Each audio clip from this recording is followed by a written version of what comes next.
दोस्तों हम बात कर रहे हैं क्लास 12th की केमिस्ट्री का सेकंड चैप्टर जिसका नाम है वैद्य रसायन। इस वैद्य रसायन चैप्टर में हमने गैल्वेनिक सेल के बारे में बात करी थी कि गैल्वेनिक सेल क्या होता है। साथ ही इसमें नष्ट इक्वेशन के बारे में बात कर रहे थे कि नष्ट समीकरण क्या है। और इस नष्ट समीकरण को हमने इस तरीके से लिखा था कि E cell equal to E naught cell minus 0.0591 upon N log 10 की। इसमें से हमने ई नॉट सेल के बारे में बात कर ली थी कि ई नॉट सेल क्या है। अब हम आज बात करेंगे कि एन और क्यू क्या है। तो एन और क्यू के बारे में बात करनी है कि एन और क्यू को कैसे निकाला जाता है। तो देखिए जरा ध्यान से, हमने लास्ट क्लास में कुछ एग्जांपल करवाए थे। आज की क्लास में हम देखते हैं कि किसी भी अभिक्रिया में एन और क्यू का मान कैसे निकालते हैं। जैसे कुछ आपके सामने एग्जाम्पल लिखे हुए हैं। इस एग्जाम्पल में देखिए जरा, सबसे पहले आपको क्या करना है कि जो समीकरण लिखी होगी, जो इक्वेशन लिखी होगी, उस समीकरण को संतुलित करना है। सबसे पहले आपको क्या करना है, समीकरण को संतुलित करना है। तो समीकरण को संतुलित कैसे करेंगे जरा देखिए, ये ए है एक, ये यहाँ पर भी एक ए है, यहाँ पर एक बी है, तो यहाँ पर भी एक बी है। ये समीकरण इस तरीके से संतुलित है। आपको उसमें क्या संतुलित करना है, चार्ज।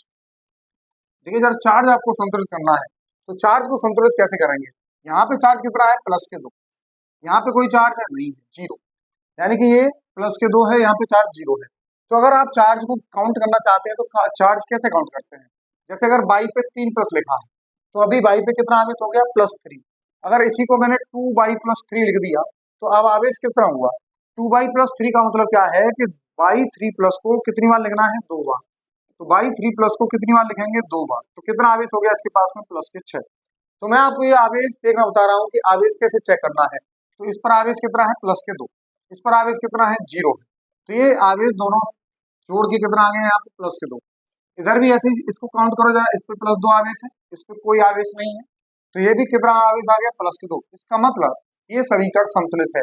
अब जब ये समीकरण संतुलित है तो हमें क्या करना है, इस समीकरण को संतुलित करने के बाद हम इसमें से एक इक्वेशन लिखेंगे। इसमें एक ऑक्सीकरण हो रहा होगा और एक अपचयन हो रहा होगा। तो जैसे ए का अपचयन हो रहा है, देखिए जरा, यहाँ +2 था, यहाँ कोई भी चार्ज नहीं है ए पर, इसका मतलब इसका अपचयन हो रहा है। तो एक रिएक्शन लिख लो कोई इसमें से, अपचयन वाली या ऑक्सीकरण वाली। A2+ से क्या बन गया, ए। अब जरा देखिए कि इनके चार्ज में कितना अंतर है। यहाँ पे कितना चार्ज है, यहाँ पे +2, यहाँ पे कितना चार्ज है, 0। कितना अंतर है, 2 का अंतर है। तो यही 2 का अंतर एन की वैल्यू कहलाएगा। यही 2 का अंतर किसकी वैल्यू कहलाएगा, एन की वैल्यू।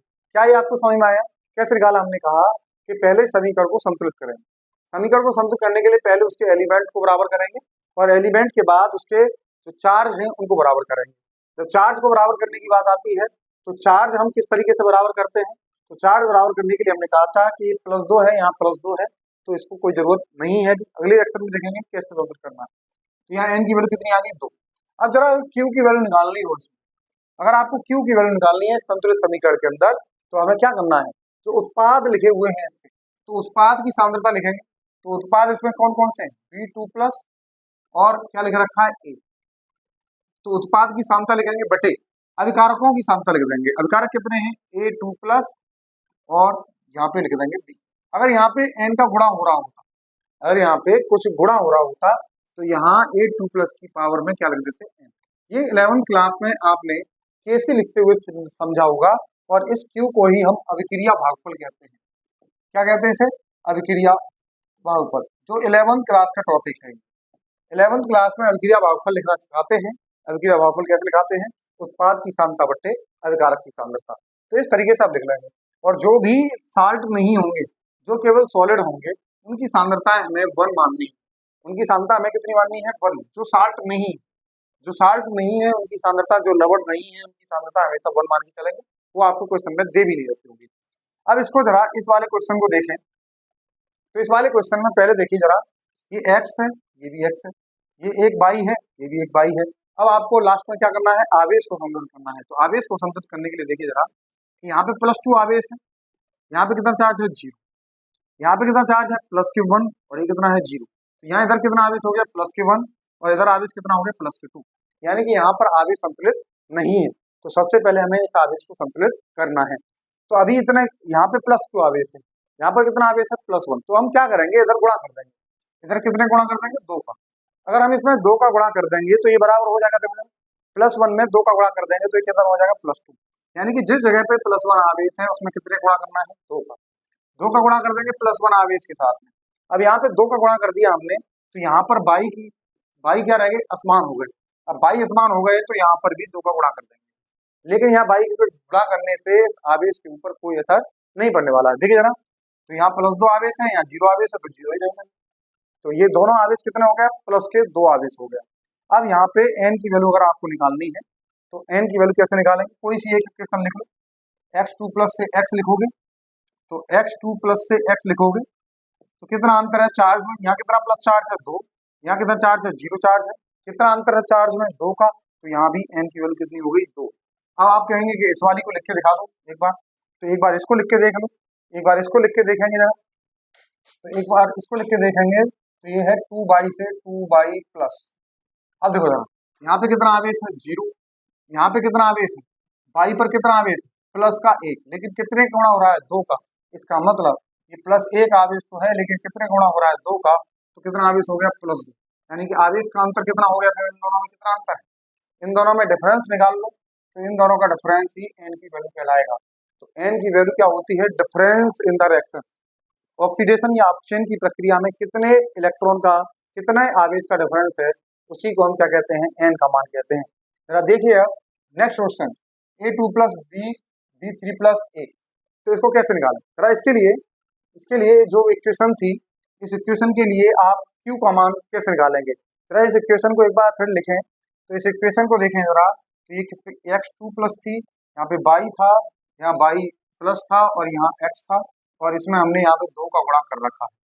अब आपसे पूछा जाए कि Q का मान कैसे निकालना है, इसके लिए तो Q का मान कैसे निकालेंगे, वही उत्पाद की सांद्रता बटे अलकारक की सांद्रता। उत्पाद कौन कौन है इसमें, बाई प्लस इंटू एक्स, लेकिन x की सांद्रता को हम 1 मान के चलेंगे, ये लवट नहीं है, और बाई प्लस के साथ ये गुणा हो रहा है 2 का, इसीलिए इस पे 2 घात चढ़ा देंगे। इधर से देखिए जरा, इसकी सांद्रता 1 मान के चलनी है, इसको लिखेंगे केवल x2 प्लस, क्या इसमें किसी संख्या गुणा हो रहा है, नहीं हो रहा है, इसका मतलब इसको ऐसे ही छोड़ देंगे। ऐसे ही अब नेक्स्ट क्वेश्चन देख रहे हैं आप, तो इस क्वेश्चन को देखें तो a बराबर है b बराबर है, लेकिन आवेश बराबर नहीं दिख रहा होगा आपको, यहाँ पे +2 आवेश है, +0 है, यहाँ पे +3 आवेश है, ये 0 है, तो इन दोनों को जोड़ के 3 आएगा, इन दोनों को जोड़ के 2 आएगा। अगर यहाँ पे 2 आ रहा है, यहाँ पे 3 आ रहा है, इसका क्या मतलब है कि आवेश बराबर नहीं है, इन आवेशों को बराबर करना है। तो इन आवेशों को कैसे बराबर कर सकते हैं, तो देखिए जरा, क्या इसमें किसी एक संख्या को गुणा करने पर ही बराबर होंगे, नहीं होंगे, तो हम क्या करेंगे, 2 और 3 को बराबर करने के लिए इधर गुणा कर देंगे 3 का, और इधर गुणा कर देंगे 2 का, एक्सचेंज कर दीजिए, इधर 3 का गुणा कर दो, इधर 2 का गुणा कर दो, तो ये कितना आवेश हो जाएगा +6, ये भी कितना आवेश हो जाएगा +6। अब गुणा कहाँ करना है, तो यहाँ प्लस का 2 आवेश किस पे था, इस पे था, इसका मतलब गुणा किसके कितने करना है, इसमें 3 का, तो जैसे ही एक के आगे 3 लगाया, तो यहाँ भी एक के आगे 3 लगा दो, तभी तो बराबर होगा ये। ऐसे ही अब इसको देखें, तो यहाँ पे कितने गुणा करना है, 2 का, किसमें +3 जिस पे लिखा है, तो +3 जिस पे लिखा है उस पर 2 का गुणा करना है, तो +3 जिस पे लिखा है उस पर कितने गुणा कर दिया, 2 का, और इधर कितने हैं, एक बी है, तो इधर बी की साइड में 2 का गुणा कर दिया, तो ये रिएक्शन हो गई संतुलित। अब इस संतुलित रिएक्शन में तो एक या तो बी वाला पार्ट लिख लो या ए वाला, यानी कि या तो ऑक्सीजन वाला पार्ट लिख लो या अपचन वाला, तो जरा देखो जरा, तो 3A2 प्लस इससे 3A बन रहा है, तो अब देखो चार्ज में कितना अंतर आया, तो चार्ज में अंतर देखो कितना, ए पे 2 प्लस, लेकिन कितने गुणा हो रहा है 3 का, तो कितना आवेश हो गया +6, यहाँ कितना आवेश है 0, तो कितने का अंतर है इन दोनों के चार्ज में, 6 का अंतर है, तो n की वैल्यू कितनी हो गई 6, तो n की वैल्यू कितनी आ जाती है यहाँ से 6। अब देखो जरा, अब इसमें से अगर Q का मान निकालें, संतुलित अभिक्रिया में Q का मान कैसे निकाला जाता है, उत्पाद की सांद्रता बटे अलकारक की सांद्रता, इसकी वैल्यू 1 मान लेंगे, इसकी वैल्यू 1 मान लेंगे, क्योंकि ये लवण नहीं है। तो इसको देखो जरा, इसको कैसे लिखेंगे, तो ये क्या लिखेंगे B3 प्लस, और इसके साथ में गुणा में जो लगाया है उसको किस में लगा देते हैं, घात में, ऐसे इसको लिखेंगे तो A2 प्लस, और इसके साथ जो लिखा होता है उसको किस में लगा देते हैं, घात। तो ऐसे Q का मान निकाला जाता है। इनकी वैल्यू आपको दे रखी होंगी, और जैसे अगर मान लो इसकी वैल्यू 0.1 दे रखी है और इसकी वैल्यू भी 0.2 दे रखी है, तो आप कैसे निकालेंगे जरा इसको, तो B की जगह कितना दे रखा मान 0.2, B3 प्लस की वैल्यू कितनी है 0.2 और इसकी पावर 2 अपॉन A2 प्लस की वैल्यू कितनी दे रखी है 0.1 की पावर 3। इसको सॉल्व करेंगे तो आपको Q का मान मिलेगा। तो हमने आपको समझाया N और Q का मान कैसे निकाला जाता है, बहुत ही आसानी से। नंबर 1, सबसे पहले क्या करना है, बैलेंस द इक्वेशन। आपको सबसे पहले अभिक्रिया को संतुलित करना है, उसमें आवेश को संतुलित करना है, और किसी एक रिएक्शन को उठा के देखेंगे, उसमें जो आवेश का अंतर होगा वही N की वैल्यू कहलाएगी। उत्पाद की सांद्रता बटे अलकारक की सांद्रता कर देंगे, उसी संतुलित समीकरण में, तो वो किसका मान आ जाएगा, Q का मान आ जाएगा। नेक्स्ट समीकरण, नेक्स्ट क्लास में हम बात करने वाले हैं कि अगर Q की जगह पे KC लगाएं, और ये कब लगेगा KC, यानी कि साम्य स्थिरांक की गणना कैसे की जाती है नष्ट समीकरण की सहायता से, इसके बारे में हम बात करेंगे नेक्स्ट क्लास में। तो आज के लिए इतना काफी है। Thank you.